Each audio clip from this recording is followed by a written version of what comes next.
Hello guys, welcome to this session.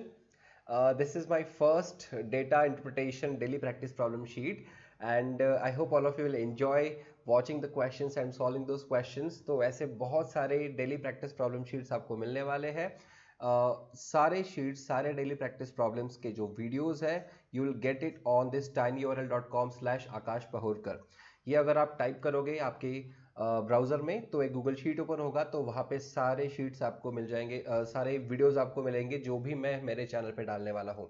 And all the important links will be available on in the description. This is my new channel, so do not forget to like, share and subscribe to this channel guys. It is Cat and IP Mat by Akash Pahurkar. So please जितना possible है share कीजिए आपके friends के साथ में. Let everyone know that I have started this channel and I will certainly try to help best way possible. Okay. And for IPMAT aspirants I have created a telegram group. तो इसको join करने के लिए आपको link available होगा description में. TinyURL link भी description में अवेलेबल है. So all the important information you can get in description and you can connect with me in that group so that you can benefit with this channel. Okay. So this is the first question. This is data interpretation question. तो आज दो question में लेने वाला हूं तो जल्दी से आप देखो कैसे आपको आगे बढ़ना है मैं बताता हूं. आपको पहले इसका स्क्रीनशॉट ले लो. This is first question based on that. See this is first page, take the screenshot. Second page, take the screenshot. Next question, screenshot. Okay चलो. तो दो क्वेश्चन बेस्ड है इस पहला जो हमारा सेट है. Okay. To open a software lock, you have to type elements in sequence using a keyboard. ठीक है. The sequence is called as combination. All accepted combinations must consist exactly of 5 elements, 4 letters and 1 single digit number. तो हमारा ये जो lock खोलने के लिए combination या जो आप पासवर्ड बोल सकते हो तो वो 5 लेटर्स, 4 लेटर्स रहेंगे और एक उसमें सिंगल डिजिट नंबर रहने वाला है. ठीक है. Acceptable combinations must also confirm to the following rules. तो उसके लिए कुछ रूल्स दे रखे हैं तो try to understand the rules. और आपको क्या करना है कि पहले सारे स्क्रीनशॉट ले लिया आपने, खुद से सॉल्व करके देखो and then you can watch the solution. Okay. So the first rule is the number must be either second. देखो उन्होंने बोला है कि the number must be the second और third element in the combination. तो मैं ये सारी चीजें यहां पे नोट करके रखता हूं कि नंबर मस्ट बी सेकंड और थर्ड इन द कॉम्बिनेशन. तो ये पहला रूल था. और ये जितने भी रूल्स हैं try to write it down. Okay. मतलब ऐसे पूरा सेंटेंस नहीं लिखना है, शॉर्ट फॉर्म में जितना शॉर्ट आप कर सकते हो, जितने सिंबल्स यूज कर सकते हो कीजिए और उसको शॉर्ट फॉर्म में लिख लीजिए ताकि आपको फिर से पढ़ने की जरूरत नहीं पड़ेगी. Next rule is fourth and fifth element in the combination must not be same. Must not be same. So हमारा सेकेंड रूल क्या है कि fourth element should not be, एक minute, should not be equal to fifth element. Simple सी बात है. Next third rule is, just a minute guys. हाँ. The third element in the is a number, then the fifth must be either B or D. तो next rule क्या बोला है देखो, अगर हमारा थर्ड एलिमेंट ये अगर एक नंबर हुआ, ओके, अगर ये नंबर हो गया तो फिफ्थ एलिमेंट मस्ट बी इधर बी और डी. तो फिफ्थ एलिमेंट मस्ट बी इधर बी और डी. नेक्स्ट रूल क्या है देखो, third element is letter, then there must be no F or G's in the combination. तो थर्ड अगर लेटर हो गया, देखो ये पहला रूल था, second rule, third and fourth rule. देखो कि थर्ड एलिमेंट अगर लेटर है तो हमारे कॉम्बिनेशन में F नहीं हो सकता और G भी नहीं हो सकता. करेक्ट. F एंड G नहीं हो सकता. ठीक है. Now, fifth rule is the first element must be a letter closer to the beginning of an alphabet than any other element in the combination. अब इसका मीनिंग क्या है देखो, सिंपल सा रूल है.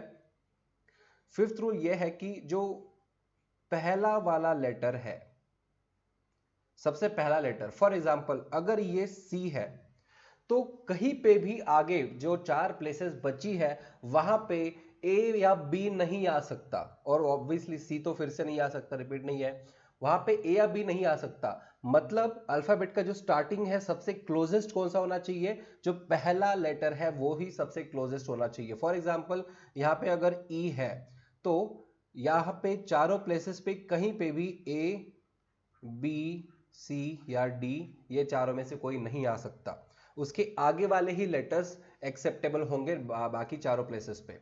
ठीक है, I believe you are able to understand this part. चलो, तो ये हमारा रूल है फिफ्थ वाला। अब देखो पहला question, a combination whose first element is B and whose fourth element is G. देखो तो पहला वाला, एक काम करते हैं, एक मिनट, यहाँ पे बी है तो यहाँ पे कहीं पे भी ए नहीं हो सकता, ये एक रूल मैंने एग्जाम्पल के तौर पे लिख दिया। Now 1 2 3 4 5, so the first element is B and fourth element is G. हाँ, could have which of the following as its second, third and fifth elements respectively। चलो अभी ऑप्शन वाइज चेक करते हैं, और जो भी ऑप्शन हम यूज करेंगे वो सारे के सारे रूल्स फॉलो होने चाहिए उसके हिसाब से। तो अगर मैंने पहला ऑप्शन चूज कर लिया तो एक काम करते हैं, ये बी फिक्स है और जी फिक्स है, तो पहला ऑप्शन चूज कर लिया तो क्या होगा, जे 6 एंड डी। अब सारे रूल्स फॉलो होते क्या, देखो नंबर सेकेंड या थर्ड, चलो ये तो सेटिस्फाई हो गया क्योंकि थर्ड नंबर पे 6 है। हाँ, fourth and fifth element same नहीं होना चाहिए, वो भी करेक्ट है। थर्ड एलिमेंट अगर नंबर है तो फिफ्थ बी या डी होना चाहिए, वो भी सेटिस्फाई हो गया। फोर्थ देखो थर्ड लेटर, लेटर तो है नहीं तो टेंशन की कोई बात ही नहीं है। और फिफ्थ रूल भी तो हमारा सेटिस्फाई कर रहा है, राइट, फिफ्थ रूल भी हमारा सेटिस्फाई कर रहा है, बिकॉज बी अगर यहाँ पे यूज हो गया तो कहीं पे भी ए नहीं आ सकता, तो ये सेटिस्फाई हो गया। तो लकीली हमारा पहला ही ऑप्शन करेक्ट है। I believe you understood this part. Is that clear guys? I hope किसी को कोई डाउट नहीं है। ओके, तो अब सेकंड क्वेश्चन देखो, the combination CQ8PF can be made acceptable by doing which of the following. ठीक है, तो एक बार मैं लिख भी देता हूं, CQ8PF। अब देखो सारे रूल्स फॉलो हो रहे हैं क्या यहाँ पे, can be made acceptable bye, मतलब ऐसा कुछ तो होगा कि रूल फॉलो नहीं हो रहा है। तो पहला रूल सेकंड या थर्ड नंबर है वो तो सही है, फोर्थ फिफ्थ एलिमेंट सेम नहीं है वो भी सही है, थर्ड एलिमेंट अगर नंबर हो गया तो फिफ्थ बी और डी होना चाहिए। अच्छा देखो, थर्ड एलिमेंट अगर नंबर है तो फिफ्थ बी और डी होना चाहिए, यहाँ पे बी या डी में से कोई होना चाहिए। ठीक है, अब ये एक यहाँ पे डिस्क्रिपेंसी मिली। नेक्स्ट थर्ड लेटर, लेटर तो है ही नहीं तो टेंशन वाली बात नहीं है। तो फिफ्थ वाला रूल देखो सेटिस्फाई होता है क्या? हाँ, तो अब सोचो कि हमें ऐसा क्या करना पड़ेगा ताकि ये कॉम्बिनेशन एक्सेप्टेबल हो जाए। सो रिप्लेसिंग एफ विद बी, हाँ रिप्लेसिंग एफ विद बी ये एक तो करेक्ट लग रहा है, लेकिन रिप्लेसिंग एफ विद डी ये भी तो करेक्ट लग रहा है ना, क्योंकि देखो अगर थर्ड लेटर थर्ड टर्म अगर नंबर है तो फिफ्थ टर्म क्या होना चाहिए, it should be either be और डी। तो बी और डी में से किसको हम सिलेक्ट करेंगे? एक सिंपल सी बात है कि बी और डी में से हमें डी को सिलेक्ट नहीं कर सकते, बिकॉज सॉरी बी को सिलेक्ट नहीं कर सकते क्योंकि अगर बी को सिलेक्ट कर लिया तो वो अल्फाबेट सीरीज के क्लोजर हो जाएगा सी से भी, लेकिन सी देखो सी यूज हुआ है फर्स्ट में, तो कहीं पे भी मैं कॉम्बिनेशन में ए या बी यूज नहीं कर सकता, इसीलिए बी एक्सेप्टेबल नहीं होगा। तो रिप्लेसिंग एफ विथ डी, तो पहला ऑप्शन रॉन्ग हो जाएगा और सेकंड ऑप्शन करेक्ट हो जाएगा। Okay, I believe you understood this part. तो क्वेश्चन काफी अच्छा था। अब नेक्स्ट क्वेश्चन की तरफ चलते हैं। And yes guys, please do like share and subscribe to this channel, it will help you a lot. जितना मुझसे पॉसिबल है उतना आपको हेल्प करूंगा। I will give you lot of DPPs. अभी तो कल और आज मैंने बस एक ही डीपीपी दिया, so from tomorrow onwards you'll have lot of DPPs and soon we'll start live sessions as well. Don't worry guys, there will be many videos coming for you. Okay, so this is our next set. Okay, so आपको क्या करना है, मैंने जैसे बताया था, take the screenshot, पहले page का स्क्रीनशॉट। अब ये सारे 3 क्वेश्चंस हैं, based on that there are 3 questions. Take the screenshot, try to solve it yourself. Okay, और वीडियो को पॉज करके रखो, आप अदरवाइज स्क्रीनशॉट भी ले सकते हो, आप पॉज करके रखो वीडियो को और पहले खुद से सॉल्व करके देखो, then watch the solution. There is a group of 5 person A, B, C, D, E.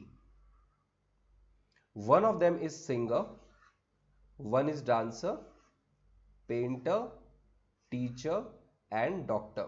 तो 5 लोगों के लिए there are 5 professions. Okay, 3 of them A, C and doctor prefer rice to chapati. Okay, so what they are saying, A, C and doctor, they prefer rice. उनको rice ज्यादा पसंद है. और उन्होंने क्या बोला कि and 2 of them,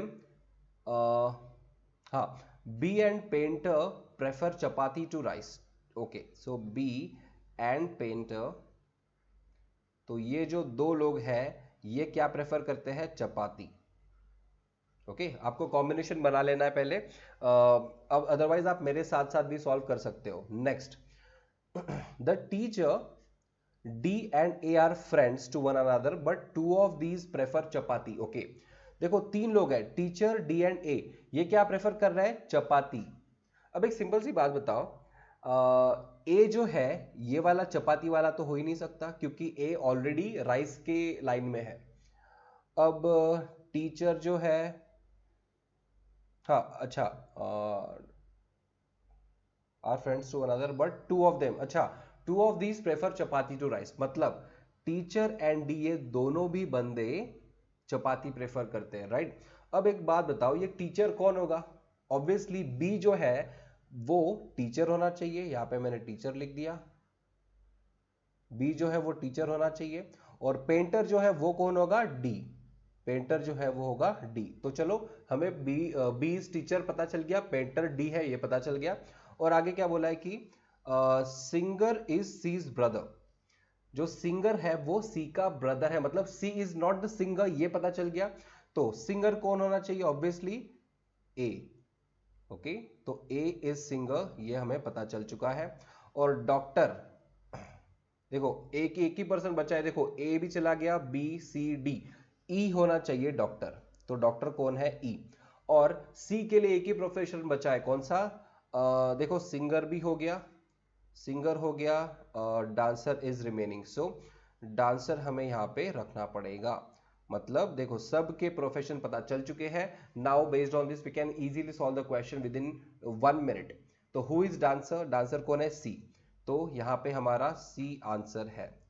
who is a teacher, teacher is B, B is teacher.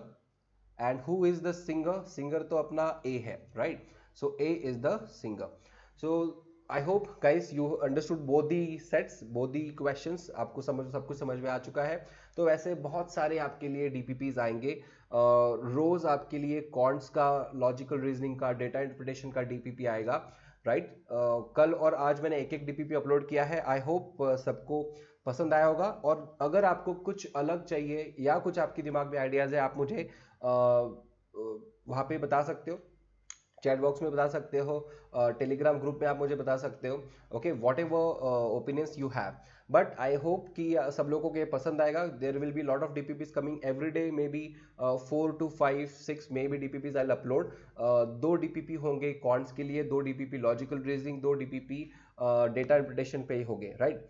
So there will be a lot of questions for you guys. I hope you will enjoy learning with me, and thank you so much. Bye bye, take care, have a great day.